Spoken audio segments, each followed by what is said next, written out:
algunas definiciones, o hemos visto algunas definiciones. Ok, ahí continuamos. Bien, nos hemos introducido a nuestro capítulo 5. El capítulo 5 trata el tema de los amplificadores realimentados.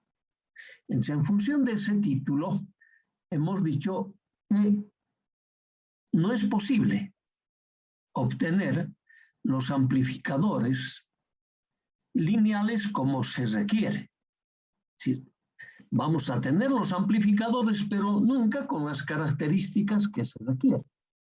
Por ejemplo, el primer tema, la linealidad, es decir, que la respuesta del amplificador sea los 360 grados eléctricos y sin distorsión. Siempre vamos a tener algún elemento que nos produzca distorsión. Esto significa que debemos buscar un mecanismo para corregir la distorsión, por una parte. Por otra, los amplificadores tienen 3 parámetros fundamentales. Claro, cabe recordar que tienen muchos otros más, pero hay 3 que son fundamentales, que es la ecuación de transferencia. Y la ecuación de transferencia es la ganancia de tensión, o la ganancia de corriente, o la ganancia de transconductancia, o la ganancia de transresistencia. Ese es el parámetro importante. Los otros 2 parámetros son la impedancia de entrada y la impedancia de salida, que para cada amplificador se tiene valores típicos de estas impedancias. Y no siempre vamos a obtener nuestro amplificador con los valores que se requiere de la impedancia de entrada y la impedancia de salida. Entonces, para corregir este defecto, también hay que introducir la realimentación. Entonces, dijimos que de la realimentación tenemos 2 tipos, la realimentación positiva y negativa. La que nosotros utilizamos es la realimentación negativa. Y ahí pusimos nuestra definición de qué es la realimentación. La realimentación es un proceso a través del cual se toma una muestra de la señal de salida y se conduce hacia la entrada a través de unas redes de alimentación para comparar en la entrada la señal de salida con la señal de entrada. Y esa comparación que se realiza tiene que ser del tipo de resta para obtener una corrección de todos los defectos del amplificador, en desmedro de su parámetro importante, que es la transferencia. Con eso nosotros conseguimos un amplificador de menor ganancia, pero con todos sus parámetros aproximándose al ideal, tanto en la impedancia de entrada como en la impedancia de salida, respuesta en frecuencia, generación de ruido, etcétera, etcétera, etcétera. Y esa realimentación tiene que ser del tipo negativo, por eso decíamos que la señal que se tomó muestra se debe comparar con la señal de entrada, realizando la diferencia entre ambas señales. Eso significa que el amplificador va a tener menos excitación, por lo tanto, por ese hecho va a disminuir su transferencia. Pero esto mejora todos los otros parámetros. Ahora, para saber qué parámetros mejorar, primero tenemos que recordar las definiciones de nuestros amplificadores. En este caso tenemos nosotros, como habíamos mencionado, 4 tipos. El amplificador de tensión, el amplificador de corriente, el amplificador de transconductancia y el amplificador de transresistencia. Estos 4 amplificadores deberían tener características ideales. ¿Y cuáles son sus características ideales? Una ecuación de transferencia o ganancia idealmente debería ser lo más grande posible. O sea, ese es el principal parámetro del que partimos. ¿No ve? Todo amplificador, independientemente del tipo de que se trate, debe tener esa ecuación de transferencia, o sea, la ganancia, lo más elevado posible. Después le vamos a agregar otro requisito ahí, en las definiciones en particular de cada uno de los amplificadores, que son 4, reitero. Ok. Además deben tener una impedancia de entrada también en condiciones ideales. Y esta impedancia de entrada en condiciones ideales es diferente para cada uno de los 4 amplificadores, por eso no damos todavía un valor en particular, pero debe aproximarse a esa condición ideal. Debe tener una impedancia de salida también ideal. Esto también es característico para cada tipo de amplificador. O sea, ahí decimos, la transferencia para cualquier tipo debe ser lo más elevado posible y las impedancias de entrada y salida, aquellas que corresponden a las características de cada amplificador. Ok. Adicionalmente a eso tenemos el ancho de banda. El ancho de banda nos indica la respuesta que tiene el amplificador a las señales comprendidas dentro de la audiofrecuencia. Es decir, a todas las señales comprendidas entre los 20 ciclos y los 20.000 ciclos. Ahí debe tener el amplificador una alta fidelidad, es decir, reproducir todas las frecuencias dentro de ese ancho de banda con toda la fidelidad posible. O sea, ser un amplificador lineal. Ok, eso a su vez me está diciendo que sea de esas características es que tenga una distorsión muy baja, distorsión prácticamente reducida, un ruido bajísimo, no debe generar ruido. Ok, y hay otros más que no lo estamos mencionando por ahora, pero por lo menos ya tengo 5 características o 6 características que debe tener todo amplificador, todo amplificador, ya sea de tensión, de corriente, resistencia o transconductancia. Pero de todos estos parámetros, los 3 primeros son los más importantes. Que si podemos corregir estos 3 primeros a las condiciones que requerimos, automáticamente van a quedar corregidos los otros. Es por eso que nosotros vamos a tratar primero estos 3 parámetros que son importantes para todos los amplificadores. Y para corregirlos, ya hemos mencionado, vamos a utilizar la realimentación negativa. Ok, y la realimentación significaba 2 procesos. Un primer proceso en el circuito de salida, que es la toma de la muestra de la señal de salida, de toda la señal de salida o parte de ella. Conducir esa señal tomada como muestra hacia el circuito de entrada a través de unas redes de alimentación. La señal conducida en el circuito de entrada se compara con la señal de excitación del amplificador. En realidad, en esa comparación hay que hacer la resta, si queremos utilizar la realimentación negativa, para corregir todos los parámetros. Entonces, eso ya me está significando un primer detalle. ¿Cuál? Que si estoy realizando la resta, entonces el amplificador está excitada con una menor señal a la entrada.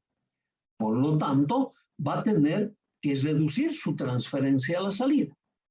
Entonces me dice, toda realimentación negativa va a significar una disminución del parámetro importante, que es la transferencia. Pero esa disminución va a mejorar todos los otros parámetros del amplificador. Eso es lo que vamos a ver. Por ahora todavía no recordamos bien cuáles eran las condiciones ideales de un amplificador, cómo los definíamos. Teníamos, si ustedes recuerdan, en todos los casos siempre 2 maneras de hacerlo. Entonces voy a tener que quedarme con una de ellas para poder aplicar el tema de la realimentación. Bien, aquí estamos repitiendo que tengo amplificador de tensión, amplificador de corriente, amplificador de transconductancia y amplificador de transresistencia. Reitero, este parámetro inicialmente es el parámetro de transferencia. ¿No ve? transferencia o ganancia. Entonces, partimos siempre del concepto de tener una transferencia lo más elevada posible. Y su segundo concepto es que tenga linealidad, es decir, que tenga una respuesta sin distorsión durante los 360 grados eléctricos. Eso es ideal para mí. Entonces, estamos suponiendo que de esa manera estamos consiguiendo un amplificador. Para esa condición, a cada amplificador le va a corresponder una característica de impedancia de entrada y una característica de impedancia de salida. Le va a corresponder, obviamente, unas condiciones ideales en cuanto a esas dos impedancias, entrada y salida.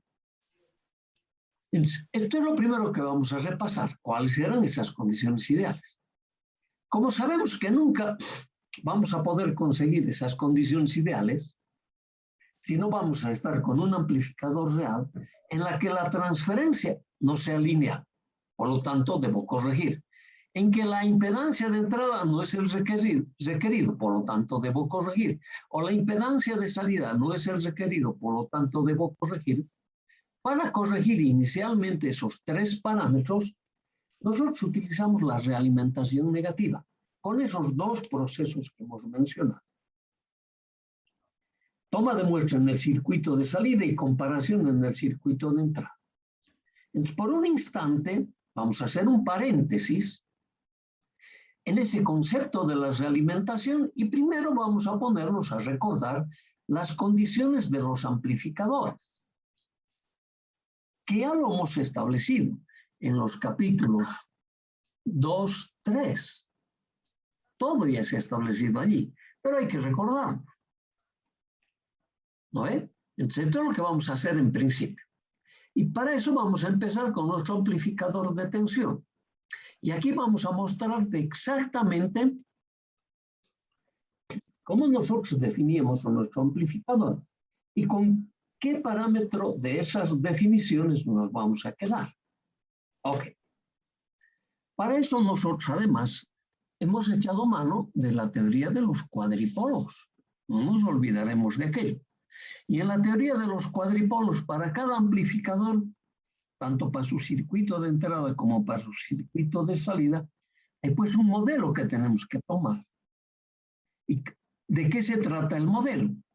De aquello que hemos aprendido en la materia de redes. Modelos de Thevenin o modelos de Norton. De eso estamos hablando. Ok. Entonces veamos nuestro amplificador de tensión. Estas dos o tres líneas me definen las características ideales que debe tener un amplificador de tensión. Debo tratar de obtener una ecuación de transferencia lo más elevada posible y esta ecuación de transferencia debe ser independiente de mi transductor de salida y del transductor de entrada. Los transductores de salida y de entrada están caracterizados o representados por sus resistencias. En mi caso, el RL, transductor en la salida, y el RS del transductor a la entrada. Ajá. Por ejemplo, si es amplificador de tensión, seguramente el transductor a la entrada me va a ser representado por un generador de tensión.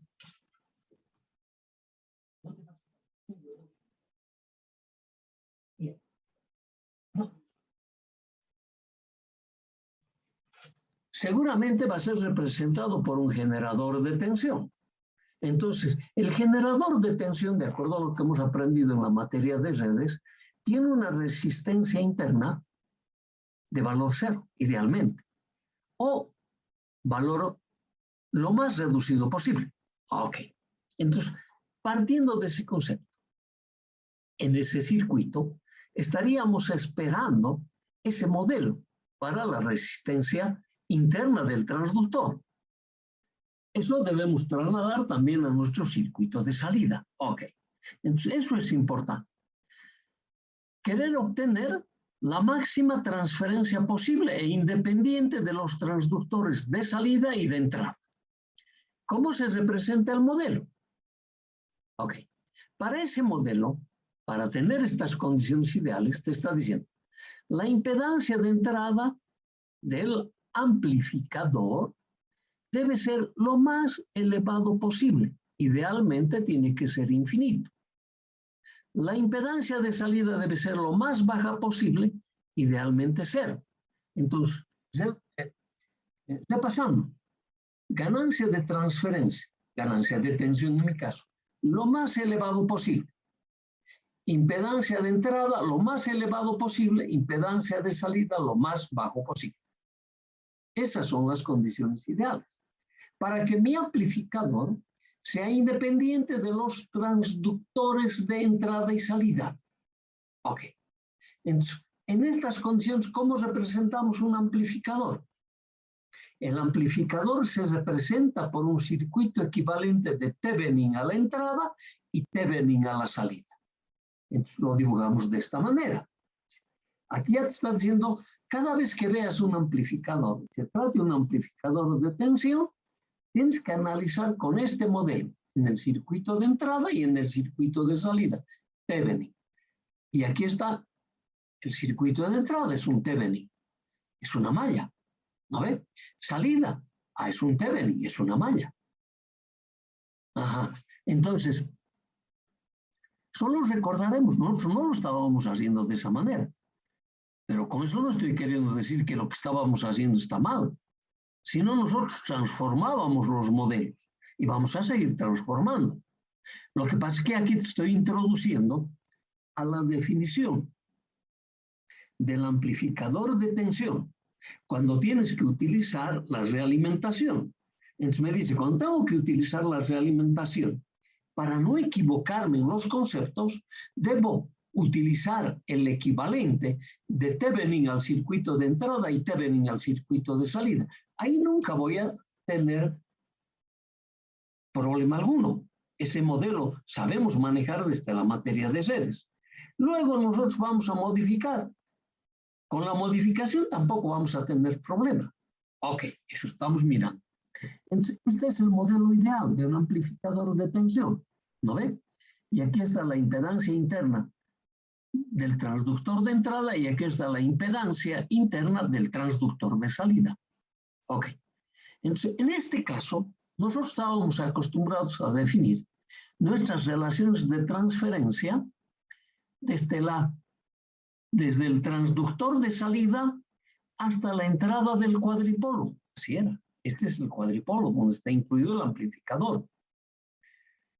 Luego habíamos definido desde la salida sobre el transductor de salida, hasta el transductor de entrada. Entre esas dos relaciones, ¿cuáles? Entre la que defino del transductor de salida a la entrada del cuadripolo y la del transductor de salida al transductor de entrada, había una relación a través de un divisor potenciométrico. En nuestro caso, un divisor de tensión. Entonces, eso es lo que nosotros queremos mostrar. Para que esa relación se cumpla, o sea, la relación de la tensión de salida sobre el transductor de salida a la tensión de entrada sobre el transductor de entrada, algunas condiciones con las impedancias se tienen que cumplir. Y esas condiciones con las impedancias va a estar referido o al transductor o a la impedancia de entrada del amplificador, o al transductor o a la impedancia de salida del amplificador. Y en cada caso voy a tener tres condiciones. Esas condiciones ya los hemos analizado. Lo quiero repasar para que todo el mundo lo tengamos claro. Entonces, fíjense, nosotros vamos a tomar nuestras definiciones siempre de esta manera.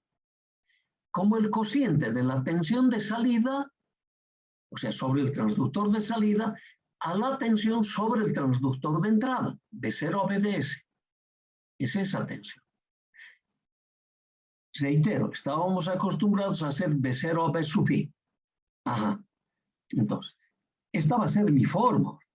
Para llegar a esa forma, nosotros teníamos unos divisores. Eso después lo vamos a detallar.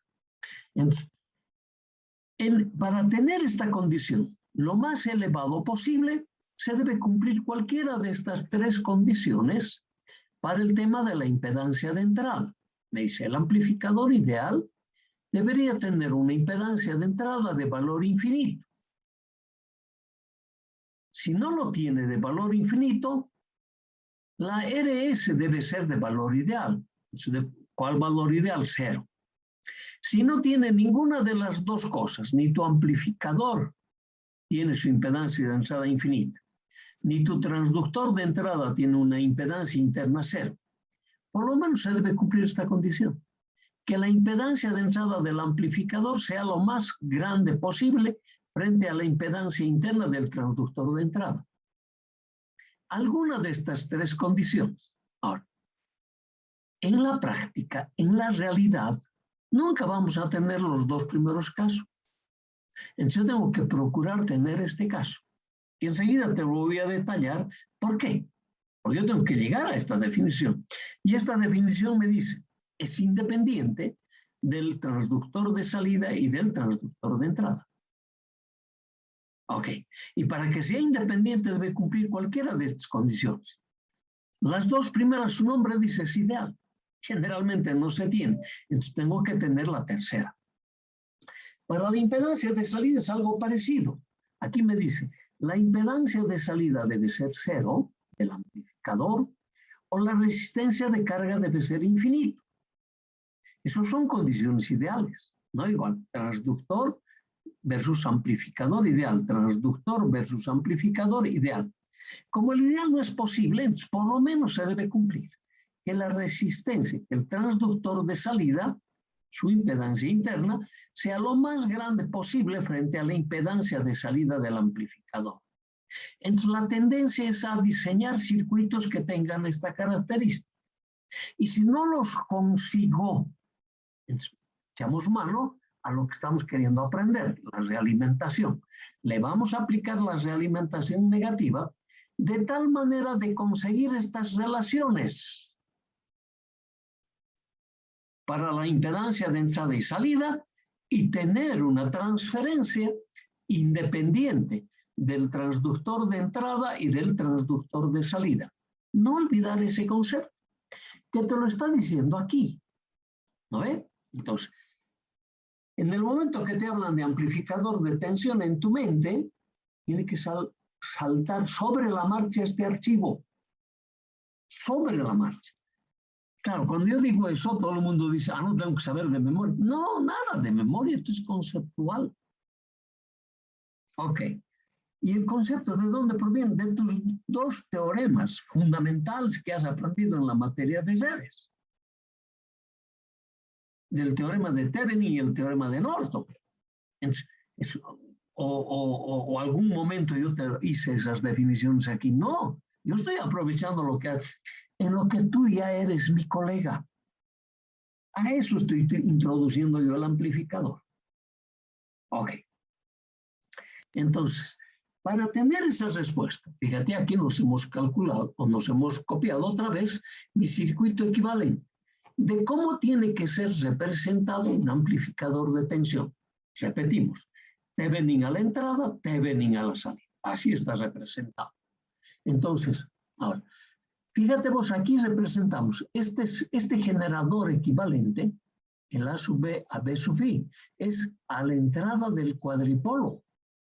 No lo estamos haciendo A sub B a B sub S, que debería ser de esa manera. ¿No ve? No, estamos diciendo, este amplificador, este que está en ese cuadripolo de línea completa, ¿no ve? Me dice, debe tener condiciones ideales con relación al transductor de entrada y al transductor de salida. Esto es lo que estoy queriendo establecer. Entonces, los vamos a hacer pasito a paso. Entonces me dice, aquí en el circuito de salida debes aplicar Thevenin. Dice, en el circuito de salida, si aplico yo Thevenin, ¿qué voy a tener? A sub B por B sub I, ¿no ve? Esta es la transferencia, ¿no ve? Pero, reitero, este es B sub I. Este B sub I está aquí, no es este B sub S. Ok, así hemos definido nuestro amplificador. Entonces, esta tensión controlada, ¿no ve? Que es este primer miembro, va a ser igual. I0 por Z0 produce caída de potencial más, menos. Más, menos aquí, más I0 por RL, más I0 por RL. Entonces me dice, esta es mi ecuación en el circuito de salida aplicando Thevenin. Ok, este es mi circuito. Claro, aplicar Thevenin, que es hacer tensiones. Y eso es lo que está puesto ahí. Entonces, entramos a recordar y decimos, ¿cómo hemos definido este B0? B0 es definido I0 por RL.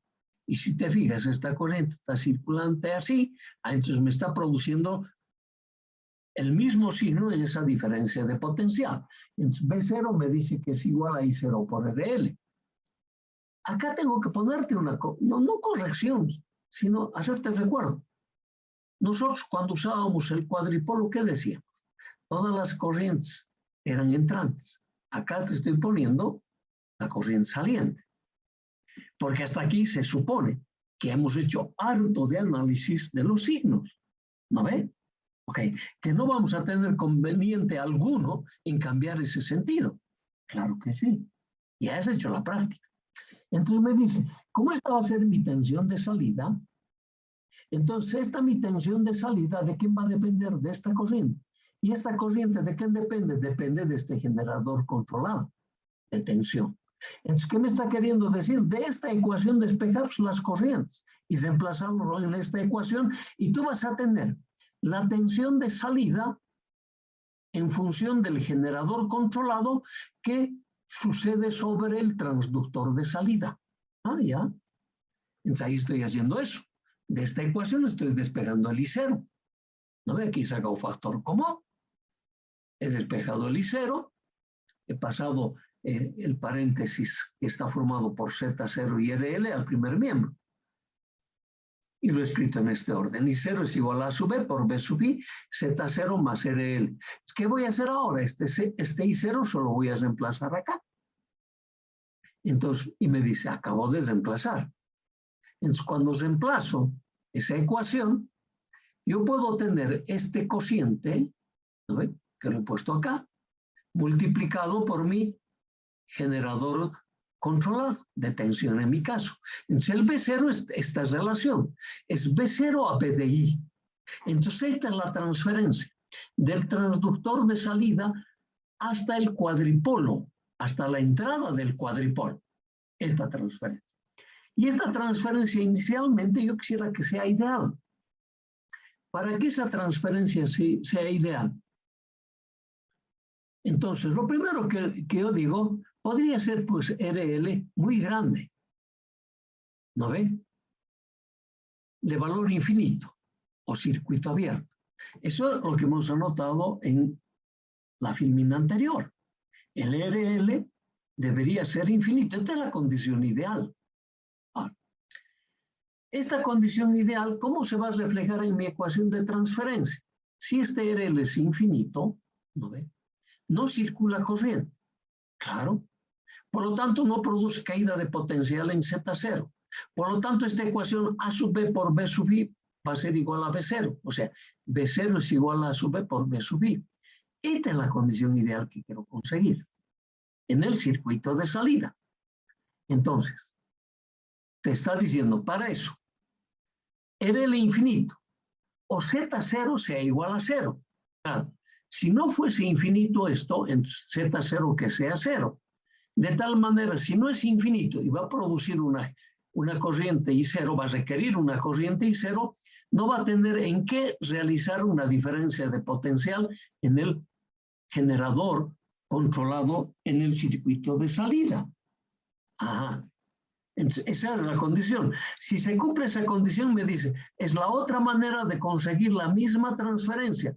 B0 igual a A sub B por B sub I. No se da ninguno de los dos casos, entonces por lo menos el RL que sea mucho mayor que Z0. Entonces aquí me dice, si este RL, sus dos RL son mucho mayores que el Z0, entonces Z0 puedo despreciar frente al RL, por lo tanto este cociente va a tender a 1. ¿No ve? Si se cumple esta condición, ese cociente tiende a 1. Si se cumple esa condición, es la tercera manera que obtengo que la tensión de salida sea independiente de los parámetros del amplificador y del transductor. Ahí está. B0 va a ser A sub B por B sub I. Este es en el circuito de salida.